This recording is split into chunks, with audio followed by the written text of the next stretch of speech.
अरे पूनम सुन, कल सारी सहेलियों का गंगा जी में स्नान करने का प्रोग्राम है, भूल मत जाना। अरे याद है मुझे, कोई पहली बार थोड़ी ना जा रहे हम लोग। जैसे लोग हर महीने किटी पार्टी करते हैं वैसे ही हम सारी सहेलियां हर महीने कहीं ना कहीं टूर पर जाते हैं। पिछले महीने अम्बे माता मंदिर गए थे और इस महीने गंगा जी जा रहे हैं। ठीक है ना?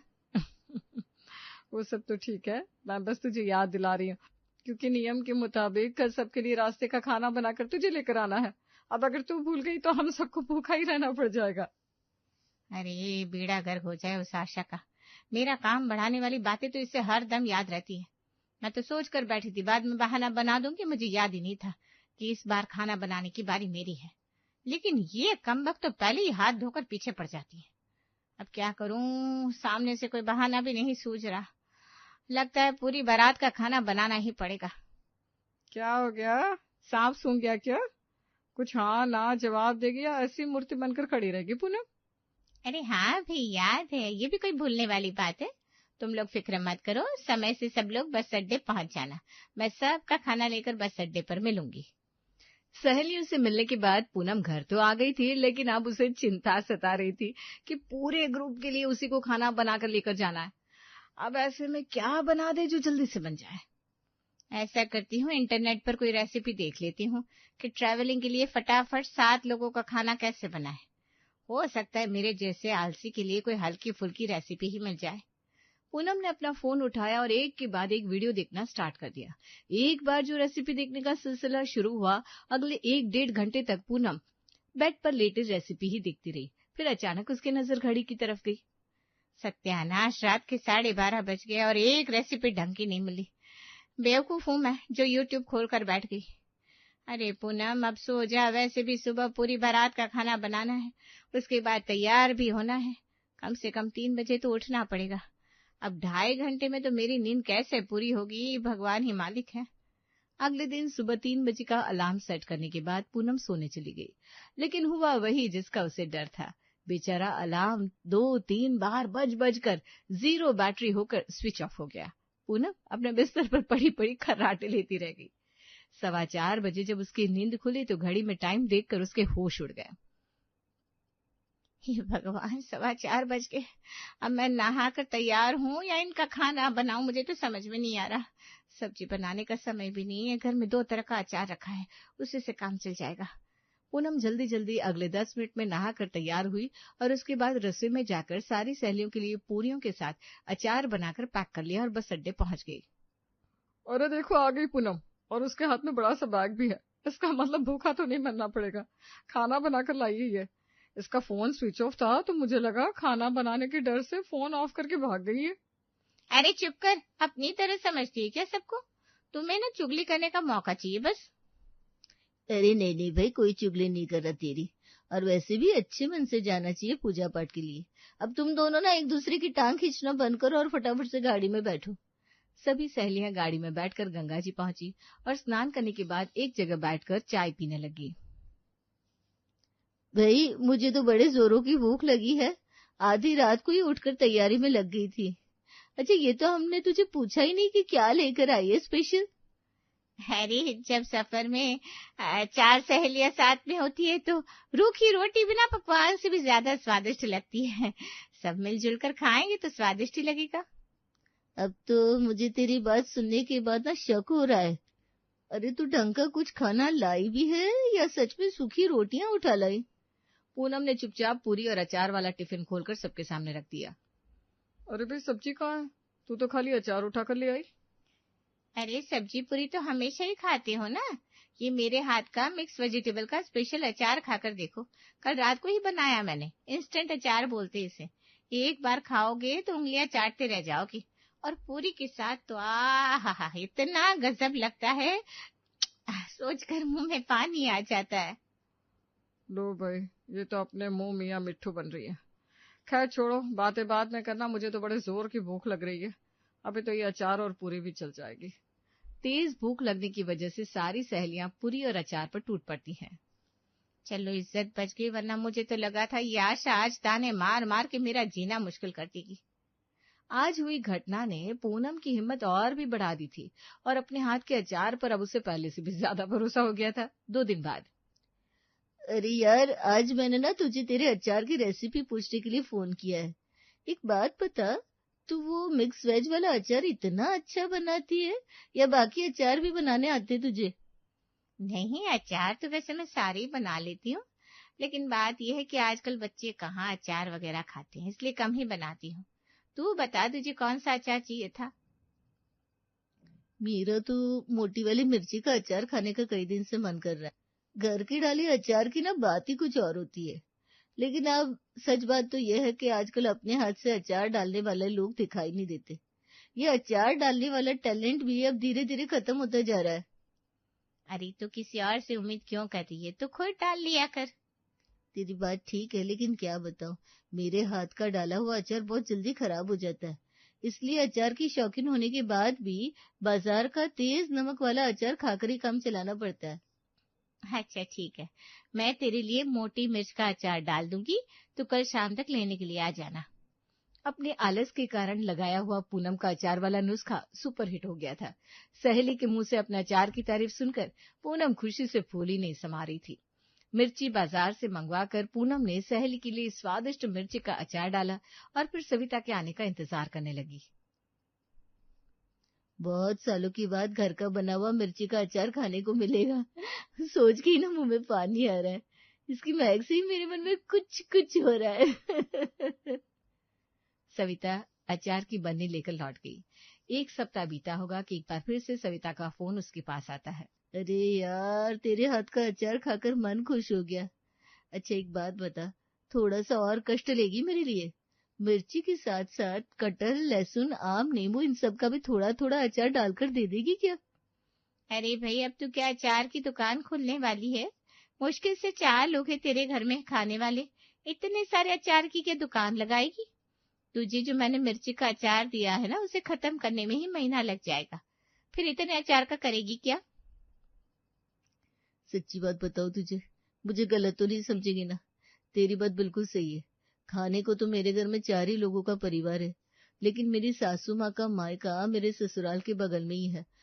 हर दूसरे दिन कोई ना कोई मेहमान आकर टपक जाता है, और मेहमानों से भी मुझे खास दिक्कत नहीं है। दिक्कत इस बात से है कि सासू माँ के मेहमान एक तो बिना बताए आते हैं, ऊपर से सबसे बड़ी बात बेवक्त आते हैं। अरे तो इसके लिए तुझे अपनी सास से बात करनी चाहिए ना, ये तो गलत बात है। किसी के घर जाओ तो कम से कम बताकर तो जाना चाहिए, अचानक से तो कुछ इंतजाम नहीं हो पाता। अरे यार, तुझे क्या बताऊं, रिश्तेदारी पड़ोस में हो ना, तो ये सबसे बड़ी सजा बन जाती है बहू के लिए। हर किसी के पास बस एक बहाना होता है, यहाँ से गुजर रहे थे, आपकी याद आ गई तो मिलने चले आए। और ये मिलने के लिए आने वाले रिश्तेदार सिर्फ मिलकर लौट नहीं जाते। एक बार ससुराल में आए ना, फिर तो मेरी सासू माँ खाना खिलाए बिना उन्हें घर से बाहर पैर रखने नहीं देती। अब तू ही बता, आजकल किसके पास इतनी फुर्सत है कि दिन में 4-4 बार अलग अलग तरह के पकवान बनाए। और तुझे तो पता ही है, इन सासों का बस चले ना तो हमारी रसोइयों को रसोई नहीं ढाबा घोषित कर देंगी। अब तू कल की बात ले ले, मेरी मौसी सास आ गई दोपहर के 2:30 बजे, पूरा परिवार खाना खा चुका था। अरे मैं तो पूरी रसोई भी साफ करके बर्तन धो चुकी थी। बस चिंटू का होमवर्क करवाने के लिए उसे कमरे में लेकर जा रही थी कि सासू माँ का फरमान आ गया, बेटा मौसी जी के लिए खाना लगा दो। सासू माँ ने तो सिर्फ जुबान हिला दी, लेकिन मौसी जी का खाना लगाने के लिए मुझे दाल, सब्जी, रोटी, चावल सब कुछ फिर से बनाना पड़ा। ये तो बहुत गलत बात है यार, कोई भी इंसान ऐसे आ जाएगा तो गुस्सा और चिड़चिड़ाहट होना तो लाजमी है। लेकिन मैं अभी भी समझी नहीं, तेरी समस्या का मेरे अचार से क्या संबंध? संबंध है ना यार, मेरी शादी को इतने साल हो गए। पहले तो जिम्मेदारी थोड़ी कम थी तो मेहमानों के आने पर गुस्सा तो आता था, लेकिन फिर भी समय की कमी नहीं थी, इसलिए मैं उनका चाय नाश्ता बना लेती थी। अब 2-2 बच्चे हो गए, घर की जिम्मेदारियां बढ़ती जा रही है, लेकिन सासू माँ का रवैया बदलने का नाम नहीं ले रहा। इसलिए अब इस समस्या से छुटकारा पाने का मैंने बस एक इलाज निकाला है। घर में जो भी दाल सब्जी बनती है ना, मैं 1 कटोरी फालतू ही बनाती हूँ, ताकि अचानक से कोई मेहमान टपक जाए तो वही दाल सब्जी खिलाकर काम चला लूं। लेकिन मुसीबत यह है कि हमारी सासू माँ का मेहमानों को सिर्फ एक दाल या सब्जी खिलाकर पेट नहीं भरता, उन्हें चाहिए रंग बिरंगी तरह तरह के व्यंजनों से सजी हुई थाली। इसीलिए उस रंग बिरंगी थाली का ही इलाज लेकर जा रही हूँ मैं। तुझसे ये तरह तरह के अचार, अब समझी? समझ गई यार, मुझे नहीं पता था मेरे अचार तेरी इतनी बड़ी समस्या को सुलझा देंगे। और सही बताऊं तो तेरी इस बात से ना मुझे भी आइडिया मिल गया है। मैं भी ये इस्तेमाल कर सकती हूँ आइडिया। कि तो मैंने सोचा ही नहीं था कि रोज रोज खाने में नई वैरायटी मांगने वालों को अलग अलग वैरायटी के अचार खिलाकर भी तो काम चलाया जा सकता है। तूने अपनी प्रॉब्लम इतना दिल खोलकर मुझे बता दिया। मैं भी तुझे अपनी एक आदत बताऊं, मुझे ना खाना बनाना कतई पसंद नहीं, लेकिन एक पत्नी और माँ ये बात खुलकर कह भी नहीं सकती कि उसे खाना बनाना पसंद नहीं, क्योंकि खाना न बनाने वाली औरत को तो सोसाइटी औरत ही नहीं समझती। मुझे अपनी आधी जिंदगी तरह तरह के पकवान बनाने में खर्च करना बहुत बेमानी लगता है। तो ये बताइए यार, खाने का पर्पस क्या होता है? पेट भरना ना। और पेट तो एक तरह की सब्जी रोटी खाकर भी भरा जा सकता है, लेकिन जिससे देखो बस ऑर्डर पास करता रहता है। और मुझे ना इस बात से सख्त चिढ़ है। मैंने ये मिक्स वेज वाला इंस्टेंट अचार उस दिन इसीलिए बनाया था क्योंकि मेरा खाना बनाने का बिल्कुल भी मन नहीं था। एक तो ये अचार एक बार बनाने के बाद कई दिनों तक चल जाता है, और अचार पूरी पराठे सबके साथ स्वादिष्ट भी लगता है। अब अगर सब्जी बनाने का मन ना भी कर रहा हो ना, तो चुपचाप दाल के साथ अचार दे दो, सब बिना कुछ बोले खाना खा लेते हैं। और मैं भी इसी बात का फायदा उठाने के लिए अचार बनाकर रख देती हूँ।